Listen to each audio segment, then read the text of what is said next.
me the signal. Okay. My topic today is highlights of the Apocrypha stories, and we'll cover the first 7 of the 14 Apocryphal books. We'll cover them in the order that they appear in our original King James Bible. First, some background information. The word Apocrypha itself means hidden or secrets from the Greek. Hidden or secret. And it's a word used in the original Greek of the New Testament in Colossians 2 verse 3, which says, in whom are, present tense note, hid, apokryphos, all the treasures of wisdom and knowledge. And it's wrongly taken on the meaning in some people's minds of being spurious or fraudulent, which is not the meaning of the word at all. It's hidden knowledge, and it is so hidden today because people aren't reading the Apocrypha. But it's caused many to avoid the Apocrypha. It has 14 books, and 13 of the 14 books of the Apocrypha were included in the Alexandrian canon known as the Septuagint. Septuagint was the 300 BC Greek version of the Old Testament that was composed for Greek-speaking Jews in Egypt, Alexandria, Egypt, and other cities in North Africa that were settled by Greeks. And let's see, all 14 books of the Apocrypha were in the King James Bible for 274 years until 1885, the last Bible publisher removed it from the Bible. And I got that from the King James Bible Online.org website. The first complete English Bible was Miles Coverdale in 1535. It did not include the Apocrypha, stating that it contains dark sentences. By that he meant hard to understand. The first English Bible that did contain the Apocrypha was the Thomas Matthew Bible of 1537, which no one's probably ever heard of today. It's not in print. The Geneva Bible, which is much more well known, went through 200 editions between 1560 and 1630, and it did contain the Apocrypha. I have a copy of the reprint of the Septuagint, and I didn't bring it because it's a great big heavy book, but it does have the Apocrypha in it. So the 1611 King James Bible, which I have here, which is a photographic reproduction of the original, had 113 marginal references to the Apocrypha, 102 in the Old Testament, and 11 in the New Testament. And for example, Luke 6 and verse 30 reference Tobit 4:15, Luke 14:13 reference Tobit 4:7, and Matthew 23:37 reference 2 Ezra 1:30, and so forth. The Council of Trent, Roman Catholic Council of Trent, met at Tridentum, Italy from 1545 to 1563. 18 years. These prelates got together and talked things over. And they pronounced an anathema on anyone not accepting the Apocrypha, even though the Catholic Church today has removed it from their Bibles. Go figure. At any rate, the council members didn't even argue at all about whether to include the Apocrypha. We're told that they did have long-lasting arguments about such things as whether you can eat cheese during Lent. So that was the kind of thing they argued about for 18 years. Whether you eat cheese during Lent. The Anglican Church published 2 books of homilies in 1547 and 1563, and 19 homilies contain 80 quotations from the Apocrypha. For example, Homily 10, Book 2, proclaims the Apocryphal Book of Wisdom as being the infallible and undeceived Word of God, unquote. The Septuagint, including the Apocrypha, was translated in the 3rd century BC, as I mentioned, for Greek-speaking Jews in Egypt who couldn't read Hebrew. But the Jews later stopped using the Septuagint because Christians adopted it. Well, as Christians use Septuagint, so we can't use the Septuagint. It's a kind of, animosity that goes on between religions. Anyway, in the same way, the Jews in the 2nd century BC threw out entirely the original biblical Proto-Hebraic alphabet because the hated Samaritans adopted it. So Samaritans are going to use that Proto-Hebraic alphabet.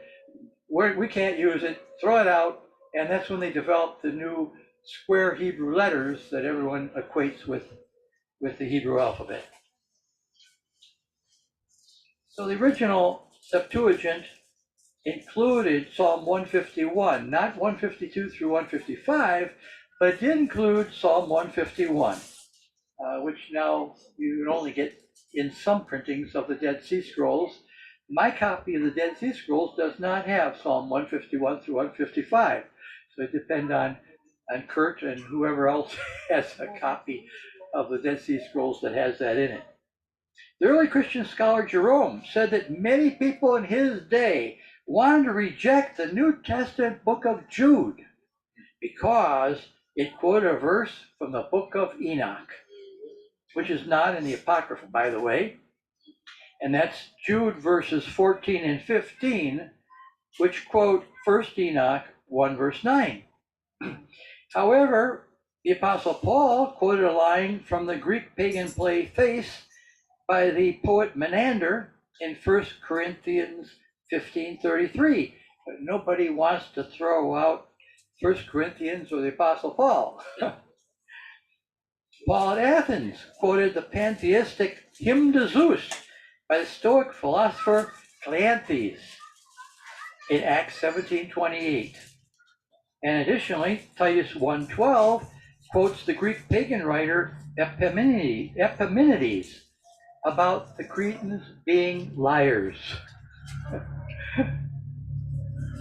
You probably all come across that verse, so I won't look it up for you.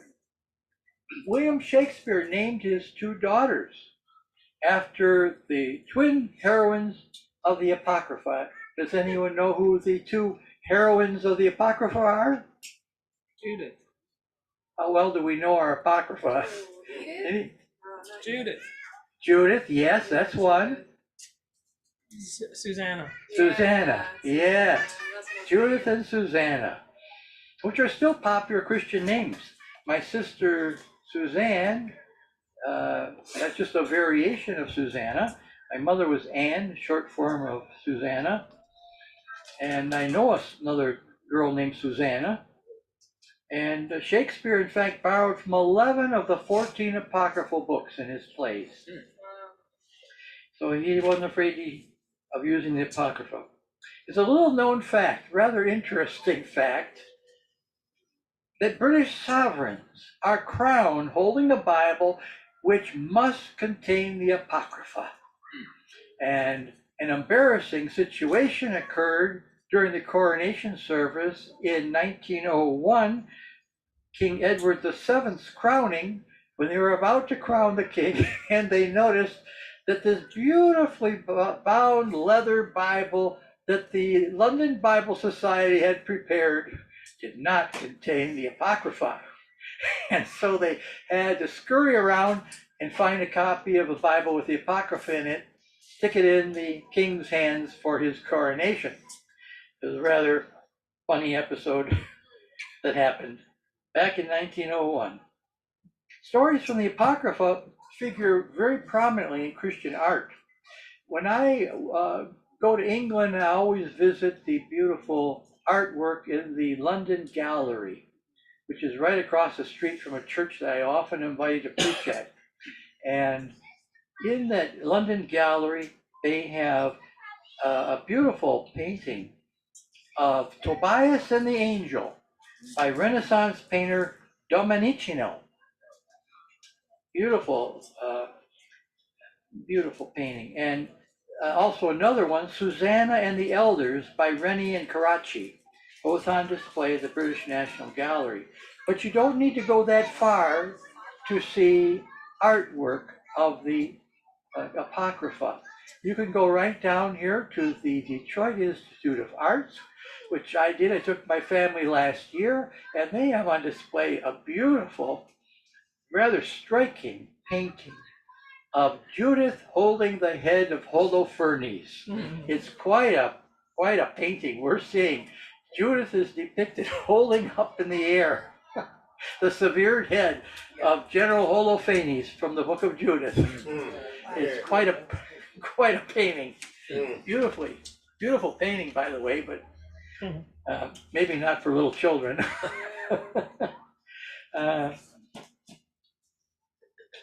that painting in the Detroit Institute of Arts is by a great Venetian, the greatest Venetian painter of all time, named Titian, spelled Titan, pronounced Titian.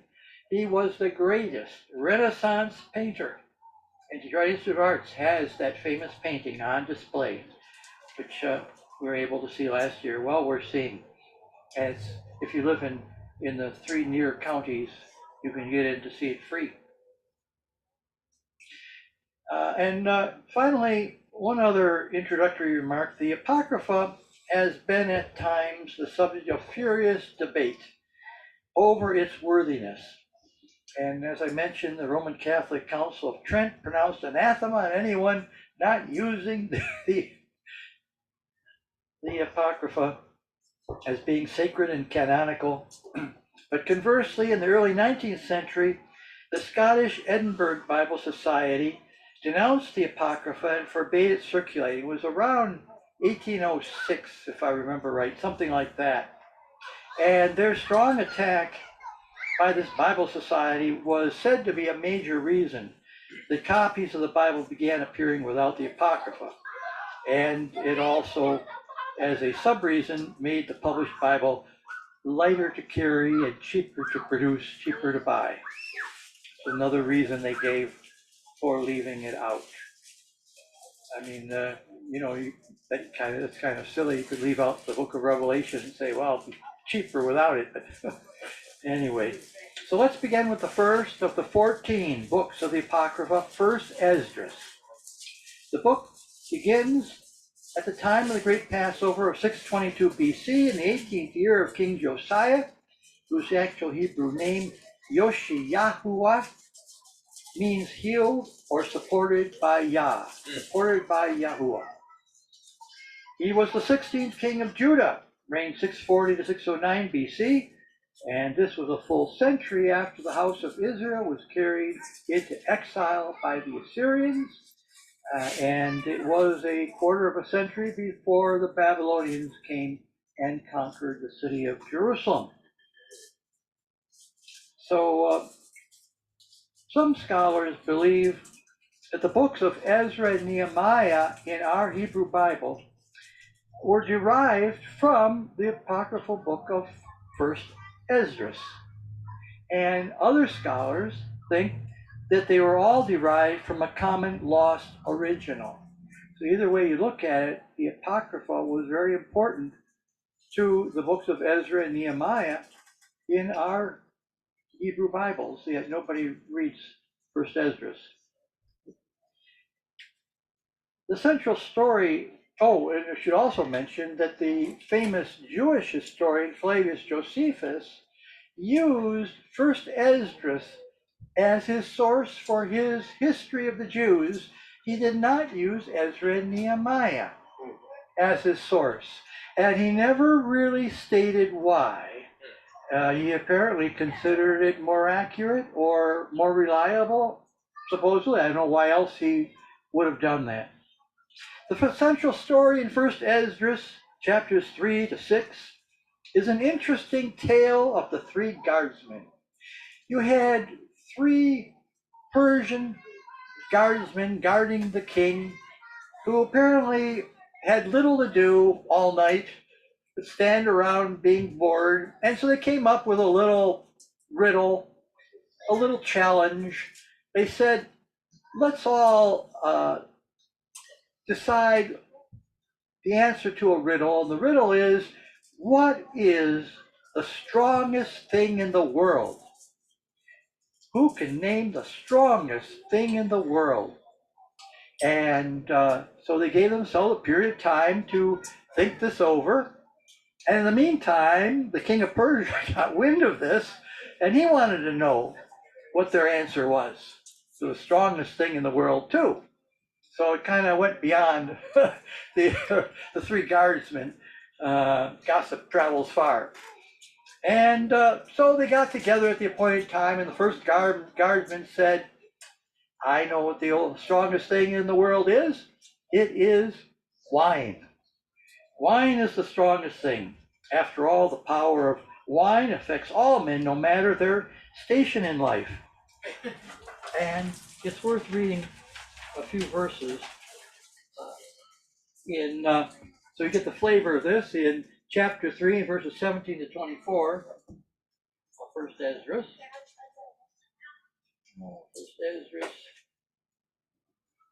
Chapter 3, verses 17 through 24.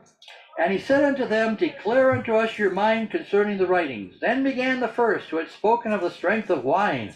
And he said thus, O ye men, how exceeding strong is wine! It causeth all men to err that drink it. It maketh the mind of the king and of the fatherless child to be all one, of the bondmen and of the freemen, of the poor men and the rich. It turneth also every thought into jollity and mirth, so that a man remembereth neither sorrow nor debt. A lot of people drink their sorrows away. And it maketh every heart rich, so that a man remembereth neither king nor governor, and it maketh to speak all things by talents. And when they are in their cups, they forget their love, both of friends and brethren, and a little after, they draw out their swords. But when they are from the wine, they remember not a thing they've done. O ye men, is not wine the strongest that enforceth men to do thus? And when he had so spoken, he held his peace. Well, so spoke the first guardsman, but the other two had their say too. And the second guardsman declared that the king was the strongest because of his unlimited power over his subjects. Though only one man, many obey his every command, whether civil or military. Gentlemen, why is not the king the strongest, since he has to be obeyed in this fashion? Chapter 4, verse 12. But they weren't finished. The third guardsman thought he was going to outdo the other two. And the third guardsman said that the strongest in the world was women. Men cannot exist without women. If men gather gold and silver or any other beautiful thing and then see a woman lovely in appearance and beauty, they let all these things go and gape at her, and all would prefer her to all the gold or silver or any other beautiful thing. A man takes his sword and goes out to travel, rob and steal and sail the high sea and rivers. He faces lions, he walks in darkness, and when he steals and robs and plunders, he brings it all back to the woman he loves. So, women were the strongest, he said. But after he said that, he pondered it over again another minute, and he said, wait a minute, I have a second thought. No, there's something even stronger than women. Imagine that. Something stronger than women. Can anyone guess what it is? What? Water. Water? Money. No. Money? No. That's a good answer, but that wasn't what they decided. Too, and I forgot. Yeah, well, while the king and nobles pondered their answers, the third contestant said, the greatest, strongest thing in the world is truth. That's right. And I'll read, so you get the flavor of this, in chapter 4, verses 36 through 40, and there is a bit of a punchline to this. Chapter 4, verses 36 through 40.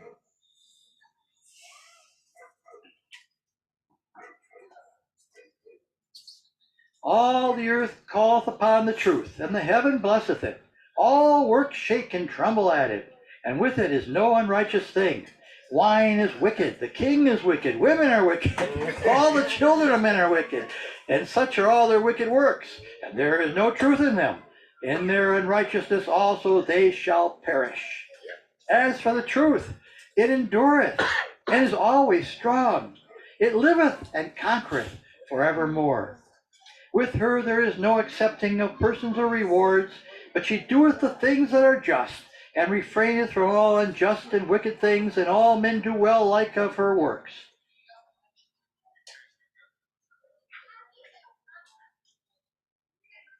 In verse 40 says, neither in her judgment is any unrighteousness, and she is the strength, kingdom, power, and majesty of all ages. Blessed be the God of truth. And after that comes the most famous verse in the book. One of those famous passages in the entire Apocrypha comes in the next verse. And with that he held his peace, and all the people then shouted and said, great is truth and mighty above all things. Great is truth and mighty above all things. Famous passage. It was often translated to Latin. Well, the Vulgate is in Latin. And the Latin says, magna est veritas et prevalet. Great is truth, it will prevail. I think there's some colleges that put that on their emblems. Great is truth, it will prevail. Well, I hate to disagree with the man, but the prophet Jeremiah had a little different opinion about how people love truth. In Jeremiah 5:30, he says, a wonderful and a horrible thing is committed in the land. The prophets prophesy falsely, and the priests bear rule by their means. And my people love to have it so. And what will you do in the end thereof? And then he continued in the next chapter 6, verse 13. For from the least of them, even to the greatest of them, everyone is given to covetousness. And from the prophet to the priest, everyone deals falsely. They have healed the wound of the daughter of my people lightly, saying, peace, peace, when there is no peace. Were they brought to shame because they committed abominations? No, they were not at all ashamed, nor could they blush. Therefore they shall fall among those who fall at the time that I punish them. They shall be overthrown, says Yahuwah. Thus says Yahuwah, stand by the roads and look, and ask for the eternal paths, where the good old way is, and walk in it. And you will find rest for your souls. But they said, we will not walk in it. And I set watchmen over you, saying, hear and obey the sound of the trumpet. But they said, we will not listen or obey. And of course, the result was that of judgment that fell on the land. In the New Testament, Yeshua declared, I am the truth, John 14, verse 6. And I think the lesson here is that people say they love truth and they go and follow falsehood until Yah's judgment falls on them and corrects their error of their pathway. And after they suffer enough, they turn back to Yah. And so truth ultimately will triumph after all, because Yah will have his way. Well, to return to our guardsman's debate, the third guardsman's solution was acclaimed to be the winning answer. And then the man was granted a wish by the king. And, I should read this. Chapter 4, 42 through 50. Chapter 4, 42 to 50 is the next page.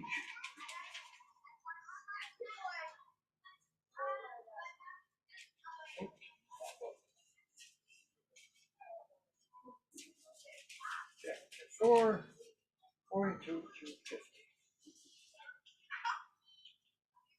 Then said the king unto him, ask what thou wilt, more than is appointed in the writing, and we will give it thee, because thou art found wisest. And thou shalt sit next to me, and shall be called my cousin.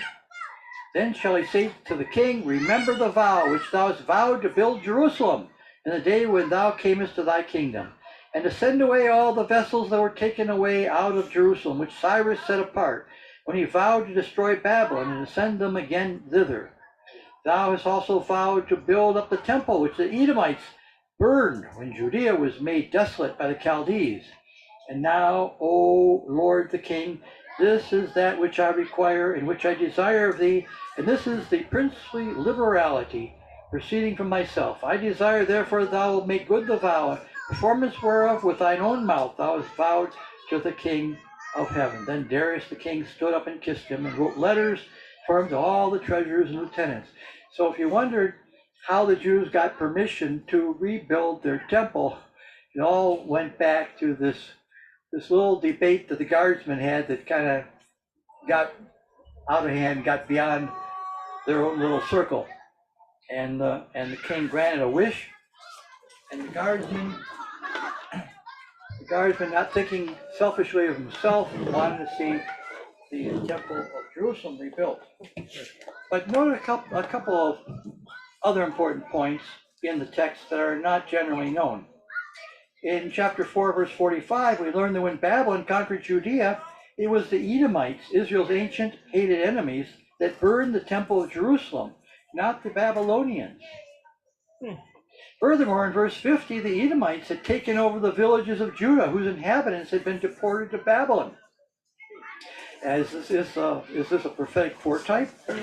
In Ezekiel 36, verse 2, an end of the age prophecy, right before the last great battle, at the end of the age, we learn that Israel's ancient enemies, Edom, say, aha, the ancient high places are ours in possession. Edom was to be in control of the Holy Land and its sacred places at the end of the age. The Edomites were conquered by John Hyrcanus in 129 BC and forced to become Jews. The Jewish Encyclopedia says Edom is in modern Jewry. So world affairs are now in place for the final events at the end of this age. So this really casts quite a bright light on what's going on in the Mideast, because what Scripture is saying is that it wouldn't be Israel that would be in control of Palestine there, that it would be Edom. And this verse in Ezekiel 36:2 was often quoted prior to World War I, when the Turks controlled Palestine. They would stand in the pulpit and quote this verse. They see we're in the end times. The Turks must be Edom, because Edom was to be in control of the Holy Land at the end of the age. But then a strange thing happened. On December 9th, 1917, the British under General Allenby, and the Arabs mispronounced the name as Allah Bey, sent by Allah. And so General Allenby and the British walked into Jerusalem and took over the city without a fight. Without a fight, because the Arabs were all superstitious, and they said, Allah Bey is coming, Allah Bey is coming. And so they all ran out. It's a funny story that the Turkish mayor of Jerusalem ran out and handed the key to the city to the first Britisher he could find, and the guy says, I'm not authorized to take this. So he ran around trying to find somebody who would take the key to the city, and finally found some official that did. So it's kind of interesting story, but you don't hear that verse quoted in the pulpits anymore now that the Jews are in control. The funny thing is, the Jewish Encyclopedia says Edom is in modern Jewry, and Ezekiel says Edom be in control of Palestine. So if we're in the end times, that really points out who those people are over there. Really very interesting what the Scripture tells us. Well, let's move on to the second book of Esdras. This book is an apocalypse, like the book of Revelation. The Greek word apocalypsis means a revealing. It uses a series of symbols like wild beasts with several heads and many horns, and composite creatures, part man, part animal, giant hailstones, a sea turning to blood, and similar features. 70 verses of this book had been lost until 1874, when a Cambridge University scholar rediscovered them in a library in Amiens, France. And it is believed that the formerly lost section was deliberately removed in the early centuries because of a mention of prayers for the dead in chapter 7, verse 105. And you won't find this in my copy of the Apocrypha because it's still not put back in. However, I have another copy of the Apocrypha, which I didn't bring. Got in my satchel in my car, though, which does have the missing verses. So they were missing there because of an editor not liking something in those verses. So they just took it out. And the book of Second Esdras begins by denouncing Israel for their many sins. Yah would scatter Israel throughout the world and bring Gentile nations into the fold. And through a lack of time, I won't read this. I was going to read Second Esdras chapter 1, verse 25 through 37, but maybe you can read that on your own because we're running short of time here. Let's go on to the first vision. The central part of the book, chapters 3 to 14, records 7 visions given to Ezra in Babylon. In the first vision, chapters 3 to 5, Ezra is in grief over Israel in exile and discusses the problem of evil. The angel Uriel reminds him that he cannot unravel the mysteries of his own life, so how can he understand the ways of the Most High?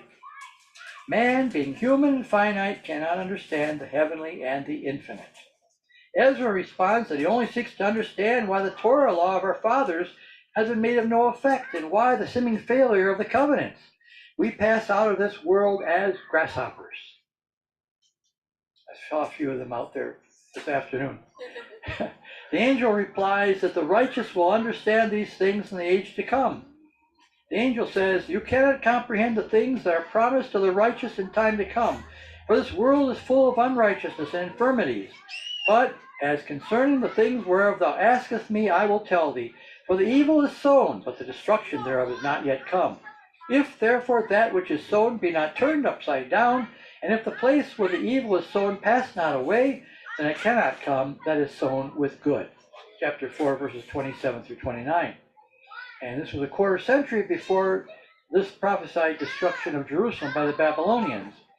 And the same language is used in our Hebrew Bible in 2 Kings 21, verse 13, which says, I will scour Jerusalem clean, just as one scours a plate, scouring it and then turning it upside down. So Judea during the Persian era has been called by scholars a rump state, a shadow of its former self, because most of the people were deported, exiled. The Oxford English Dictionary defines the word rump as a small or unimportant remnant of something originally larger. That was Judea in the Persian era. So what happened to the vast bulk of the exiled Israelites who never returned? They were scattered through the nations of the world. And we read Second Ezra's answer to this in chapter 13, verses 40 through 45. I have Second Ezra 13.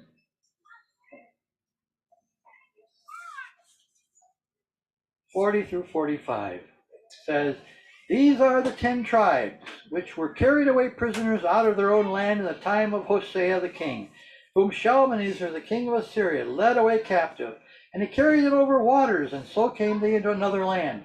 But they took this counsel among themselves, that they would leave the multitude of the heathen, and go forth into a further country where never mankind dwelt, that they there might keep their statutes which they never kept in their own land. And they entered into Euphrates by the narrow passages of the river. For the Most High then showed signs for them, and held still the flood, till they were passed over. For through that country there was a great way to go, namely of a year and a half, and the same region is called Arsareth. So that is one place that they went. We know from Genesis 28, verse 14, that Israel was to be exiled north, south, east, and west to all parts of the world. And one of the places they were exiled to was to the north, across the Euphrates, according to Second Esdras. The second vision in chapters 5 and 6, we read, then I answered, and I said, what shall be the parting asunder of the times? Or when shall be the end of the first and the beginning of that which follows? And he said unto me, from Abraham unto Isaac, when Jacob and Esau were born to him, Jacob's hand held first the heel of Esau, For Esau is the end of the world, and Jacob is the beginning of it that followeth. Unquote from chapter 6, verses 7 through 9 of 2nd Esdras.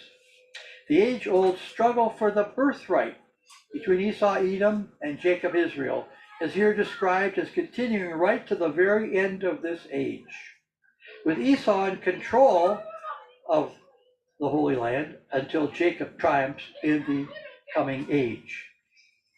Rather interesting double witness to what's going on in the Middle East today. Third vision, chapters 6 through 9.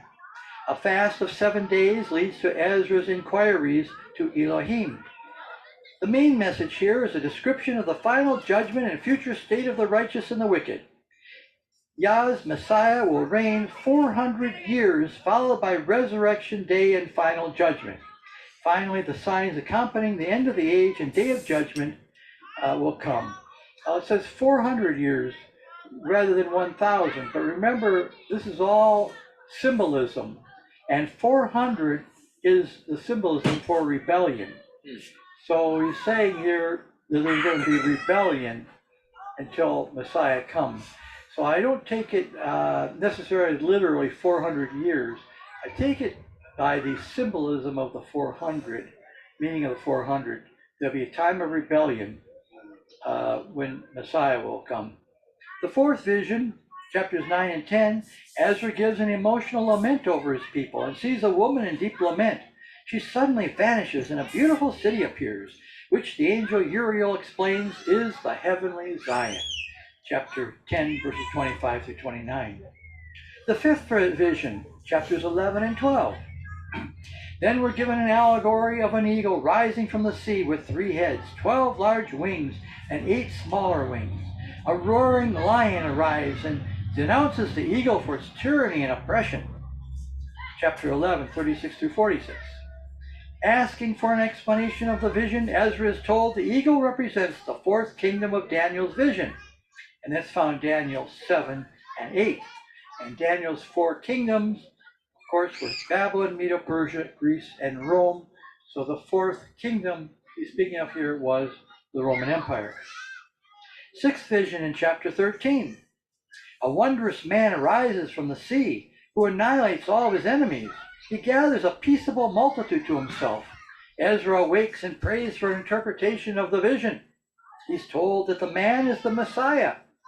Those who came to fight against him are the worldly nations, and the peaceable multitude are the 10 lost tribes of Israel, who were exiled from the land of Canaan by Assyrian king Shalmaneser and scattered throughout the world.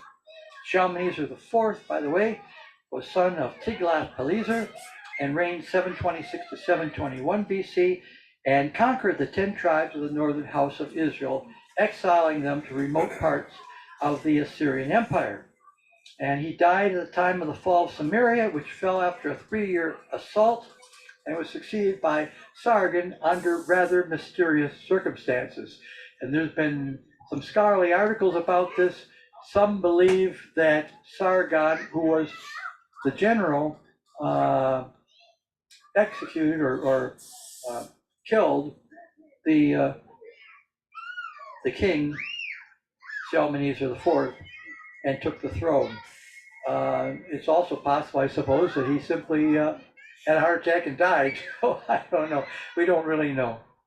Because nothing was said in the Assyrian archives that they found as to what exactly happened, what transpired. But it was during the final assault on Samaria that Shalmaneser died, whatever the circumstances were.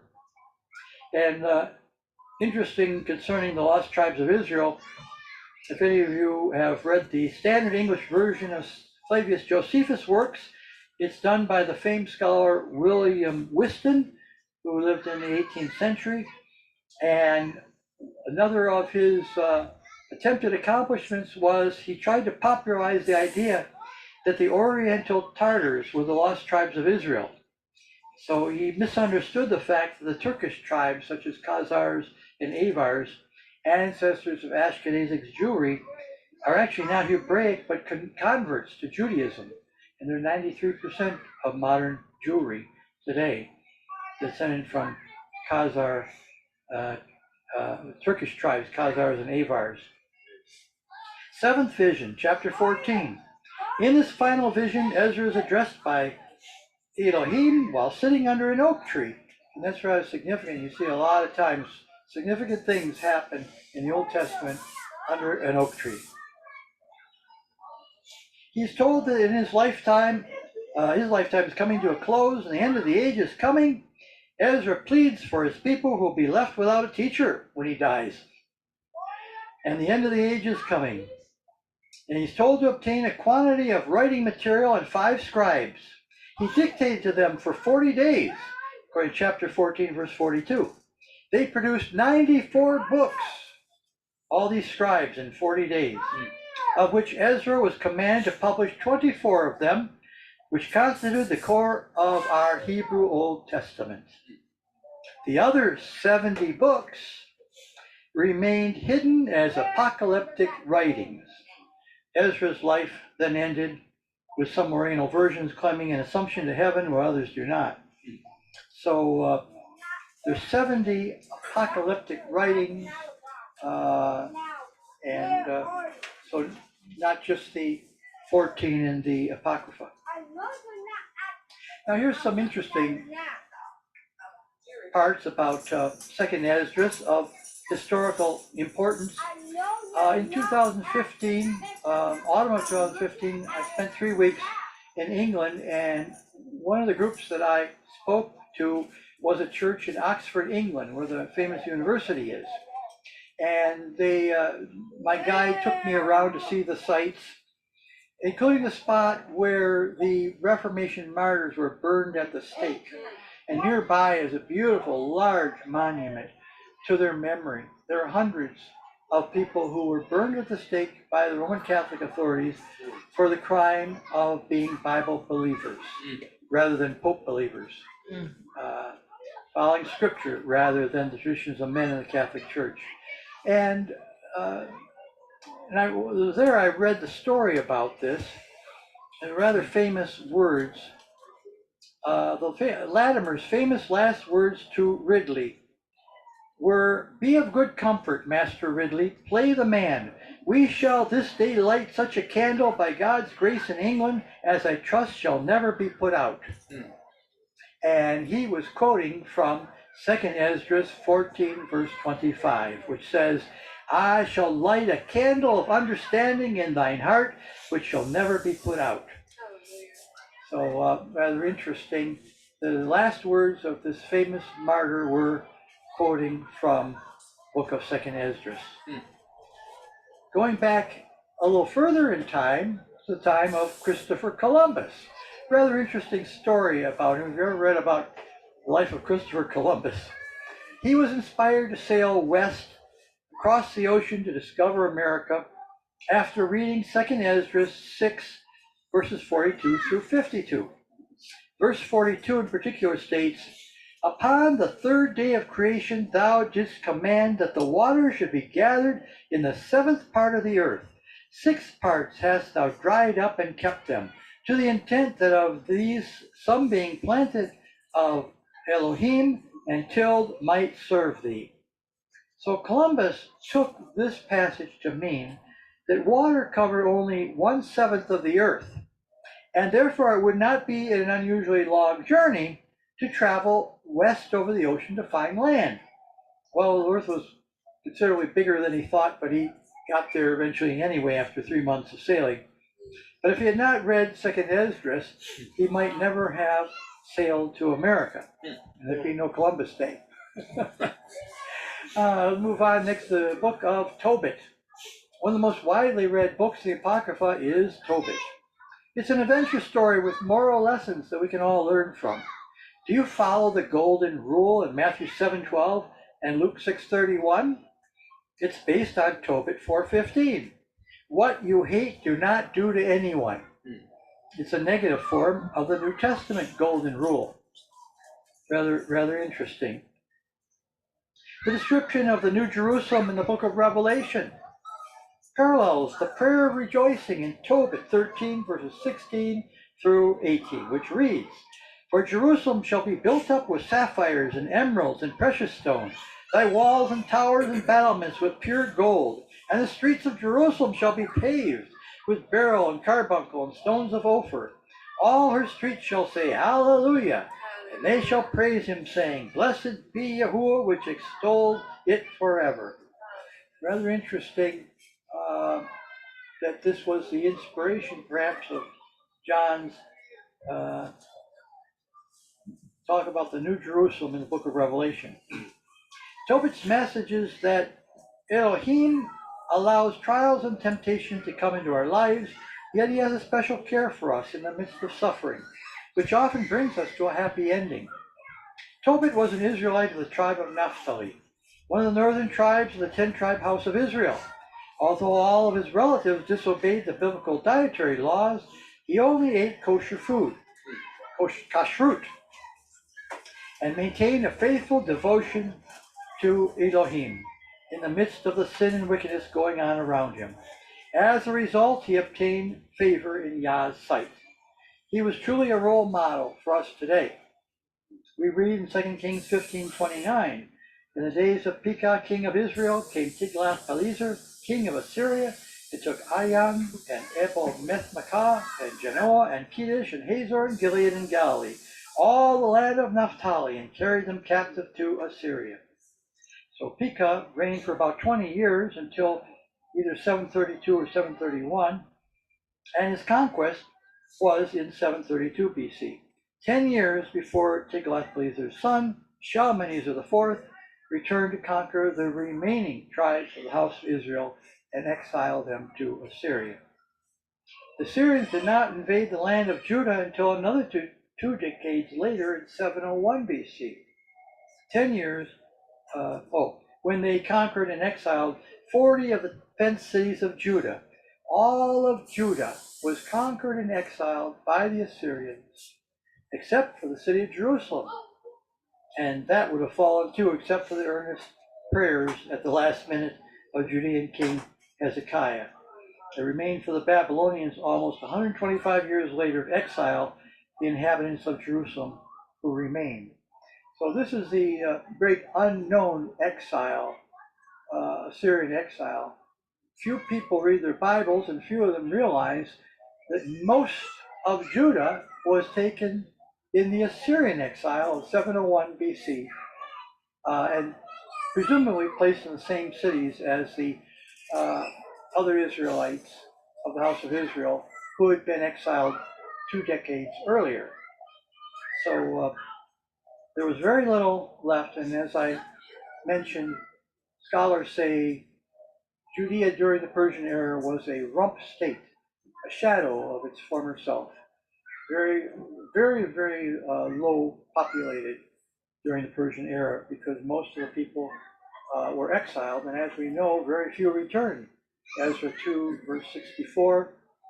Also, Nehemiah tells us this, that only a little over 40,000 people returned from the Babylonian exile of Judah, which would have worked out to around 7% or so of the people, because there were 120,000 that were taken into exile to Babylon. Tobit in exile lived in the vicinity of Nineveh, and 2 Kings 17:6 tells us that one of the exiled communities was in Halah, a town 12 miles north of Nineveh on the Kosor River, where scholars tell us they believe the Israelites were employed in deepening and widening the river flowing into Nineveh to improve the watering of the famous hanging gardens.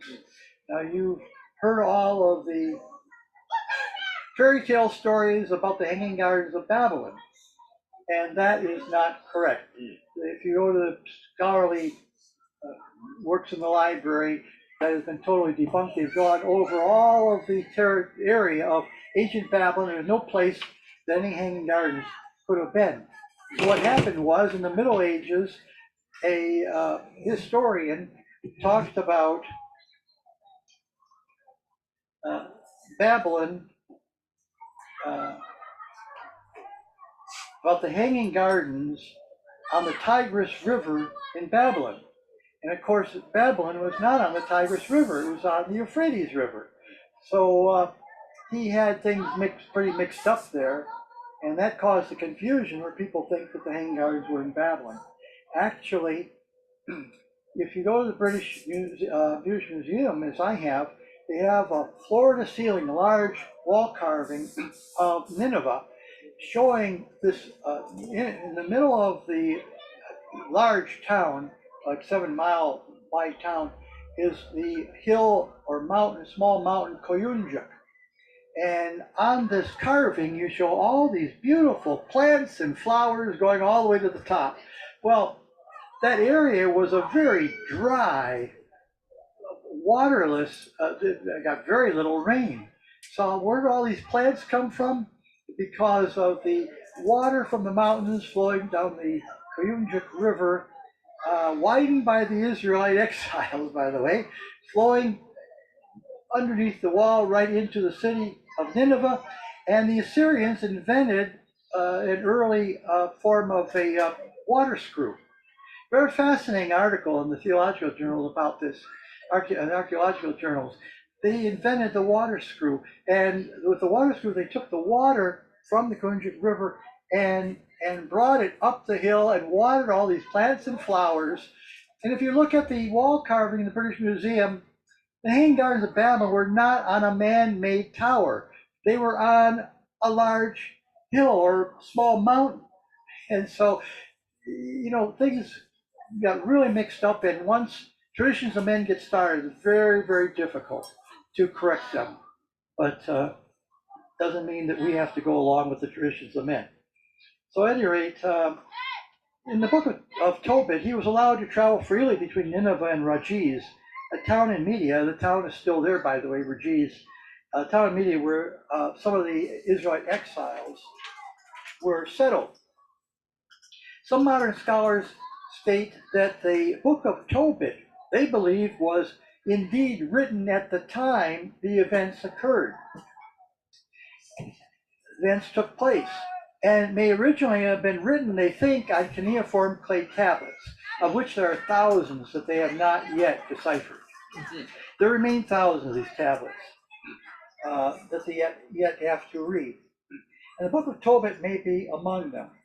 Some scholars believe that sometime later in the 2nd century BC, Persian era, a Grecianized Jewish editor got hold of the book of Tobit and added mystical elements to it. And ever since then, people read it and say, oh, this is just myth and legend, and they removed it from the Bible. So it's now in the Apocrypha and nobody reads it. But the scholars tell us that if you remove that added mysticism, Tobit gives evidence of being a first-hand witness account with specifics about exilic life that would not have been known century later in the Persian era, which gives rather credence to what the scholars are saying, that the original book was written back in the 7th century and later kind of plagiarized by a Grecian editor, adding all this mystic nonsense to it. Well, we don't have time to retell the historic adventure story, but I invite you to read for yourself this interesting look at exilic life in ancient Assyria of the house of Israel. Next is the book of Judith. It's said to have had the widest influence of any book of the Apocrypha. The famed English poet Chaucer included Judith and Holofernes in his tales. So not just the artists that got a hold of it. This book is a romance novel set in the warfare setting during the Assyrian period. It begins with a whopping historical error that Nebuchadnezzar dwelled in Assyria, in Nineveh, as king of the Assyrians. And of course, we know that's not true at all. He was Nebuchadnezzar was king of Babylon. But the book says Nebuchadnezzar was king of Assyria, ruling from Nineveh. The story is in 2 parts. The first is the war of Assyria against the Jews in chapters 1 to 7, and the second is the deliverance by the heroine Judith in chapters 8 to 16. And we don't have time to go through all of this interesting romance novel, rather inspiring romance novel, But it's inspiring, although rather inaccurate pseudo-history of the events of that period. Next is additions to the book of Esther. These are chapters later added to the book of Esther that are not found in either Hebrew or Chaldee. And according to one of the source references I looked up, says sometimes in the 2nd or 1st century before Christ, a certain Lysimachus translated the Hebrew text of the book of Esther in the Old Testament into Greek. At 6 different places in the Greek narrative, he or someone else added substantial episodes not in the Hebrew, totaling 107 verses, unquote. Later in the Middle Ages, the biblical translator Jerome gathered these additions together, removed them from their places in the book of Esther, and stuck them all in a lump at the end of the book of Esther. Originally, there were notes explaining, when they put them at the end of Esther, there were notes explaining where in the text these are supposed to go. But then the editors removed the notes, removing the explanation so you know what you're reading. So what we have now is a confusing, disjointed appendix to the book of Esther. And commentaries note that separate from the book of Esther itself, the additions make no sense at all. So enough said on that. Next, the Wisdom of Solomon. Wisdom literature was composed by wise men or sages, positioned distinct from prophet or priest. Some of them wrote riddles. See Judges 14, verse 4. Some wrote parables. See 2 Samuel 12, verses 1 to 6. Or Proverbs. See our book of Proverbs in the Bible. Although called the Wisdom of Solomon, scholars believe it was composed in Greek, probably in the 1st century BC. The author wrote the book not only for Jews, but for non-Jews as well, with a section on the truth of the Hebrew religion. And that might have been written also for Jews who had wandered away from the Jewish faith, try to bring them back. Central theme in the chapters 10 through 19 is Yah's overseeing the Israel people and his protection from their enemies. One commentary calls the book a religious philosophical sketch of history. So it's religious and philosophical. One of the principles of the book is that the punishment fits the crime. And that's certainly a Torah principle. Remember the Torah command, an eye for an eye, a tooth for a tooth? A command that appears at least 3 times, Exodus 21, Leviticus 24, and Deuteronomy 19. And Yeshua modified it in Matthew 5, verses 38 to 42. Yah used water to punish the Egyptians in the Red Sea, while water in turn was a source of blessing to the Israelites, providing them safe passage. That's Wisdom 11. The author writes a scathing criticism of pagan idolatry and its demoralizing effect on society, which is certainly true today as well. As includes astrology, which is still very popular, daily section in our daily newspapers. There are inspirational passages in the book, such as chapter 3, verses 1 to 11. Rather interesting.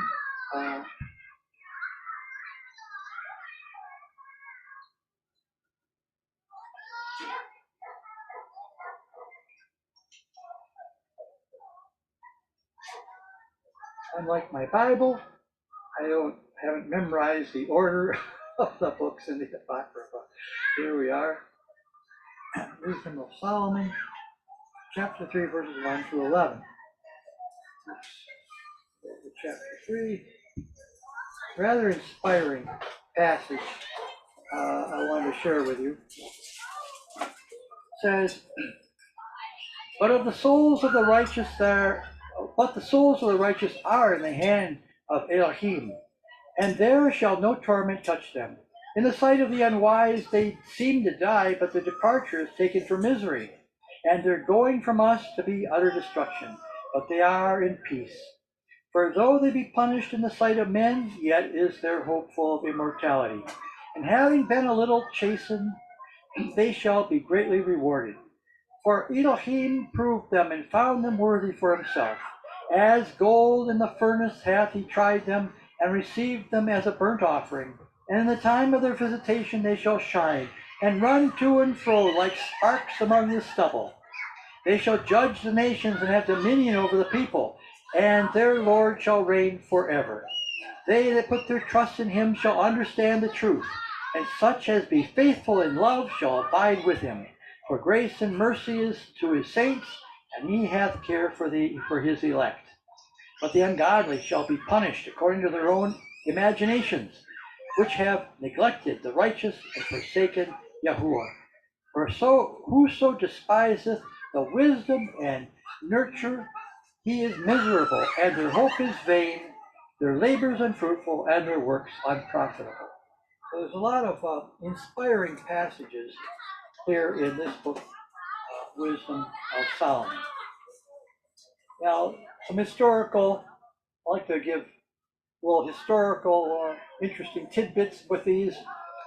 The beautiful old hymn, O Come, Emmanuel, was written in the 12th century, inspired by chapter 8 of the Wisdom of Solomon. The second verse of the hymn begins, O come, thou wisdom from on high. The early Christians prized the wisdom book because of a text in chapter 14, verse 7. Blessed is the wood through which righteousness comes. Speaking about Noah's Ark, it was also looked upon as prefiguring the cross of Yeshua. And the Anglican Church, 2 books of homilies contain 80 quotations from the Apocrypha. And homily 10 in book 2 proclaims the book of wisdom, quote, the infallible and undeceived word of God, unquote. So that is the end of the first 7 books of the Apocrypha. And we'll cover the last 7, hopefully tomorrow. Are there any questions? Yeah. You said there were, But I'm hard of hearing. you said there were more than 14 books of the Apocrypha. Did you say 7? Hang on, Cynthia. I'm sorry, hang on, Cynthia. Mike here. They can hear you on mine. Chapter 14 of which book? Earlier, you mentioned that there were more than the 14 books of the Apocrypha. I didn't know if you said 70 or 17. Oh, well, there's only 14 in the Apocrypha. But what I was quoting here was that there are 70, a total of 70 extra biblical writings. Okay, thank you. Anyone else? Any other questions? Anthony. How many of those 70 writings have been discovered and verified that those are the books that Ezra was talking about? That is the great question, because scholars have been going over them, and different scholars have different opinions about their worthiness. As far as which books make up the 70, that apocryphal quotation I gave you didn't specify, I didn't read off what all 70 were. So we don't know for sure, but we certainly can surmise what a lot of them were. And I have in my library at home 2 big, thick books of Old Testament Apocrypha, Old Testament pseudepigrapha, Old Testament writings, and New Testament pseudepigrapha. And certainly many of those, if not all, would be included in those 70, but we don't know for sure. No one knows, because they never listed. They said there were 70, but they never listed exactly what the 70 were. Okay, and then the 24 books is like all the prophets were considered one book. That's what I've heard. Is that correct? Like all the prophets would be one book. First and Second Kings would have been one book. That I'm not sure. Okay. I'm not sure. Let's see. There's 22. No, what am I thinking? Yeah, I'm not sure about that. They said, all I read was that the 24 composed the core of the Hebrew Old Testament. And it didn't specify what 24 they're talking about. See, there are all these holes, and you read these things, and they'll throw things out, and they don't give you all the information you wish you had. So it never said what exactly these 24 were. But all they said was the core of the Hebrew Old Testament. Sherry, you said we can surmise even though we don't have the 70. How so? How could we surmise those books? Well, I don't have with me because they're a great big heavy clunky volume, but there's a big published book that I've got in my library, and I've read very little of it due to there's so much else to read, and I want to get into it more. But it's called Old Testament Pseudepigrapha, and I'm not sure now how many writings are in that book. I'll have to look and see. I never thought to count how many are in there, but I assume that a lot of the 70 are in there. Maybe all of them. I don't know. Any other questions?